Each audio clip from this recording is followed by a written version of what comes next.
Depois de 3 anos, eu consegui entrar no processo seletivo de estágio da Globo. Mas eu já trabalhava com a Globo via assessoria de imprensa.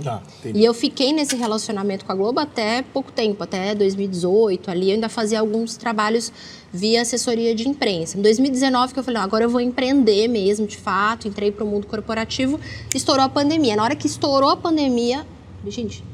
Não é possível, porque eu recebia denúncias de pessoas que estavam recebendo o diagnóstico de Covid, mas que morreu, sei lá, de câncer, acidente de carro, e eu mandava para amigos na Globo, jornalistas, e eles falavam, Giovana, a gente sabe, a gente não pode dar. A gente tá vendo, a gente sabe, a gente tá recebendo denúncia assim como você, e a gente não pode publicar isso. E vários amigos lá dentro pediram demissão por conta da pandemia, por conta da mentirada da pandemia. E aí, pronto, aí que eu entrei no Instagram e falei, eu vou ter que falar disso. E comecei a divulgar. Você entende que nesse ponto, eu também sei, por relacionamentos de pessoas próximas a mim na área da saúde, eu soube de muita coisa desse tipo. Não estou negando aqui que houve uma pandemia, pelo amor de Deus. Exatamente. Tá? Ninguém aqui está dizendo isso. Uma coisa estamos dizendo que as notícias sempre foram dadas com uma segunda intenção que não fosse a saúde. Tinha uma outra intenção além da saúde também. E eu sei de muita corrupção que aconteceu nos hospitais de campanha, muita coisa. Ninguém falou porra nenhuma. Eu tive primo trabalhando lá, médico, trabalhando dentro do hospital de campanha. Ninguém falava porra nenhuma. Continuam sem falar porra nenhuma. Continuam. Sei de casos diversos também de colocar no obituário, porque bota aí Covid, foda-se. Porque quanto mais casos, pior era, mais dinheiro o governo, os estados recebiam, as prefeituras recebiam. Exato. E etc. Quando você tem na Globo, por exemplo, nós estamos usando a Globo aqui porque é a experiência dela, tá, gente? A gente não está dizendo que isso seja algo específico da Globo ou exclusivo da Globo. Boa parte da mídia trabalha dessa maneira desde que o mundo é mundo. Sim.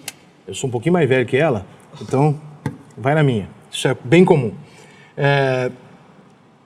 A ordem de vamos omitir qualquer tipo de denúncia que coloque em xeque esse tipo de coisa na pandemia, era uma ordem superior ou é uma linha editorial velada? Ou seja, a gente sabe que nesse ambiente não dá para fazer isso e não necessariamente uma determinação. Eu acredito que são as duas coisas. Para você entrar na TV Globo ou em qualquer empresa, e eu trabalho hoje com grandes empresas, então a gente sabe disso no RH, nos treinamentos de comunicação que eu dou, a pessoa tem que estar alinhada com os valores da empresa. E essa nova geração mesmo, ela já decide se ela quer entrar na empresa ou não, se a empresa tem fit ou não com os valores dela. Então, é como um casamento. Você sela um acordo de valores em comum. Então, a pessoa que entra ali na Globo, ela já tem um fit. Eu fiz uma redação, nunca me esqueço, eu passei por um processo seletivo de 18.226 candidatos para 11 vagas.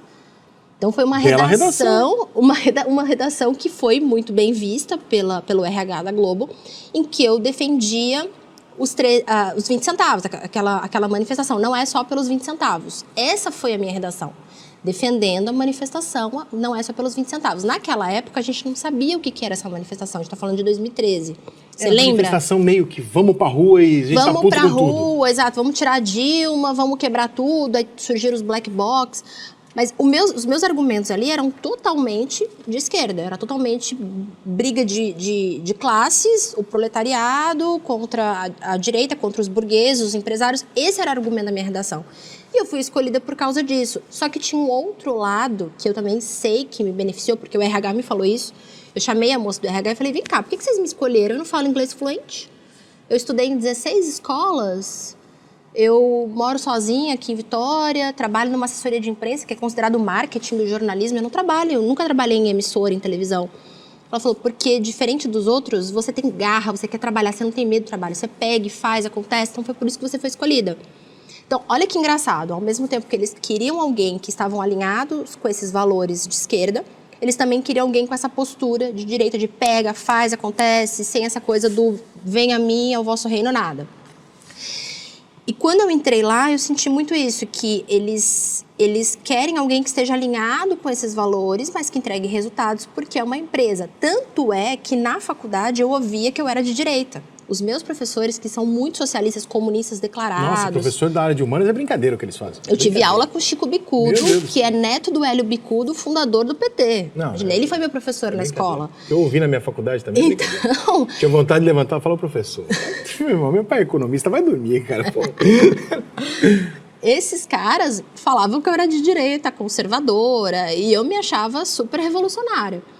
Quando eu entrei na Globo, que eu percebi que tinha como você disse, eu já era de direita, teve essa briga assim, interna comigo, Você com a Globo. Não sabia. Eu não sabia. Na primeira semana eu falei, putz, fiz merda. Eu tenho um parente meu muito próximo que vai a manifestações de direita, como ontem, que briga com a bandeira do Brasil e não sei o que, não sei o que lá. Ele não sabe, mas todos os valores dele são de esquerda. E ele não sabe. Ele acha que ele é de direita. Impressionante. Mas se você E falar, porque falta ele já educação comprou a briga, então ele básica. não quer saber, ele já comprou a briga. Mas os valores, as brigas dele, os argumentos dele são de esquerda. Mas é a minha família. A minha família, os valores são de direita, mas eles apoiam a esquerda porque virou time de futebol. É isso aí. Virou time de futebol. É isso aí.